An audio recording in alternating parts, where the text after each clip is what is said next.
านในมีจังเลยเขาเอานะ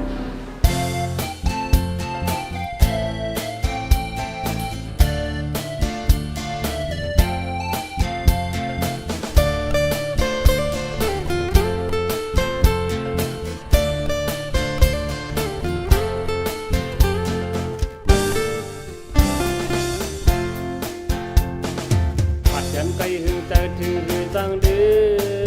มนอนขึ้นก็ใจวันป้อมลับไหลก็เปิดใจเอาในมันผ่านหัวตีไหลออกคาเหตุการณ์ตาตีไหลเงินคำเมื่อนั้นเธอก็ใจตีไหลยืนเอากับใจหักสูนานเลน้องยิ่งหลังหือที่จำกันสิเป็นผมเฮินเศร้าจำได้ตั้งหักเขากว่าเมื่อนานเลยขยันสู่เหตุการณ์เก็บความเงินตาตีเมื่อถามอยู่จำต้องยิงก็ใต้หาทักนาเลจังได้คัดเจอน้องยิงไว้สู่ป่องเจอปีหนึ่งมือเดียวเตน้องเอ้ยใจไปจังมือของตึกมีเมืองไกลเยือนเอาปันเดทำบึงทั้งวันหนึ่งใจตีบอกขึ้นมาสู่หิมน้องเสตีเมื่อยันที่พ่อแม่น้องเคยเห็นไว้ปังกุ๊กกูเป็นเพื่อนเยาจากไปกี่เงาจะสังเศร้าน้องเอ้ยยันเสื้อเฮาเจอเลยอยู่จอมกัน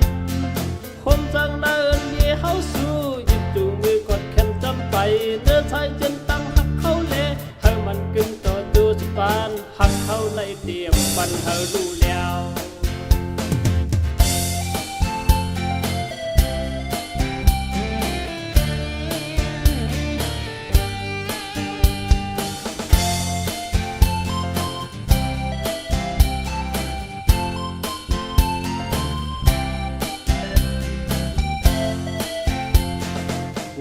ที่จำกันสิเป็นผมเฮินเศร้าจำได้ตั้งหักเขากว่าเมื่อนานพี่เลยขยันสู่เหตุการณ์เก็บความเงินตาตีเมื่อถามอยู่จำต้องยิงก็ใต้หาทักนาเลจังได้คัดเจอน้องยิงไว้สู่ป่องเจอปีหนึ่งมือเดียวเตน้องเอ้ยใจไปจังมือของตึกมีเมืองไกลเยือนเอาปันเด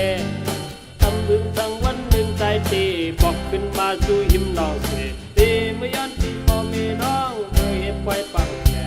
กุ๊กกูเป็นเพื่อนเยาจากไปกี่เงาจะสังเศร้าน้องเอ้ยยันเสื้อเฮาเจอเลยอยู่จอมกันคนจังเดินเย่เฮาสู้หยิบจูมือกดแขนจำไปเนื้อชายจนตั้งหักเขาเละให้มันกึ่งต่อดูสปานหักเขาไล่เตรียมปันเธอดูแล้ว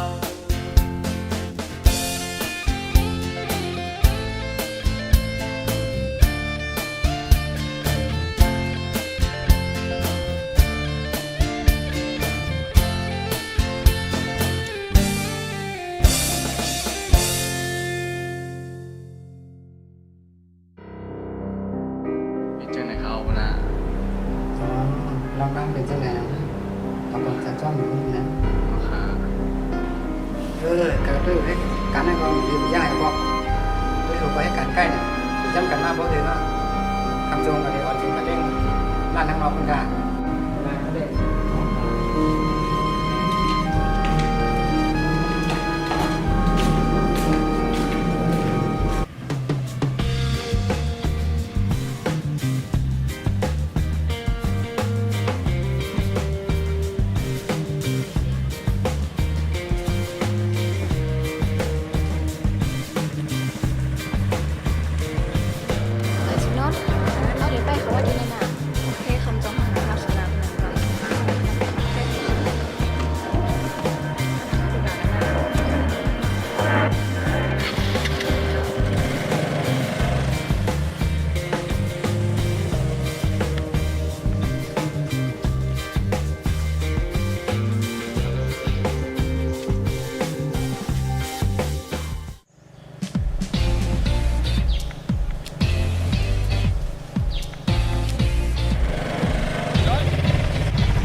มุนหอมอยู่เดียว เขาไปรู้สึกว่าจีใจผมไม่ต้องพูดเองเขา ไปสิว่า เยี่ยคนเขาเด็กกับฮักเขาวันน่ะ ก็นั้นก็ขับตรงก็ต้องทำเขา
ไปปีนึงว่า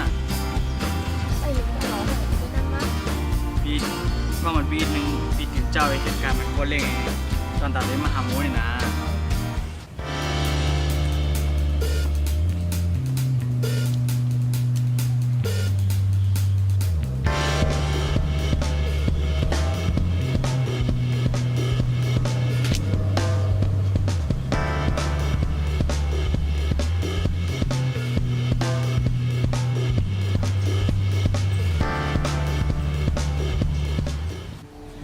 เราก็รู้อยู่ว่าปีเหตุการณ์เป็นน้องแลปีก็ระยับถึงจังไหนน้องก็ใจมิงก็ปีละหนาวอยู่ ปีมย้อนเปเข้าสองกอตัวนี้อยู่หิมจำกันแลลูกค้าต่างเธอก็ปีเฮ็ดอะไรอยู่น้องเด็กขึ้นมื่นและขึ้นห้าอันนั้นก็ที่อยู่ในเวียงแห่งขึ้นห้า น้องเดินมืออยู่หรอปีมือไม่รอตอนนั้นน้องมาหาปีไม่ในพอไม่น้องยังก่อนพอไม่น้องคือแนวน้องไป ปียุ่มเย้าวันน้อง5 ปีก็คือมีจมเย้าที่มาหาปี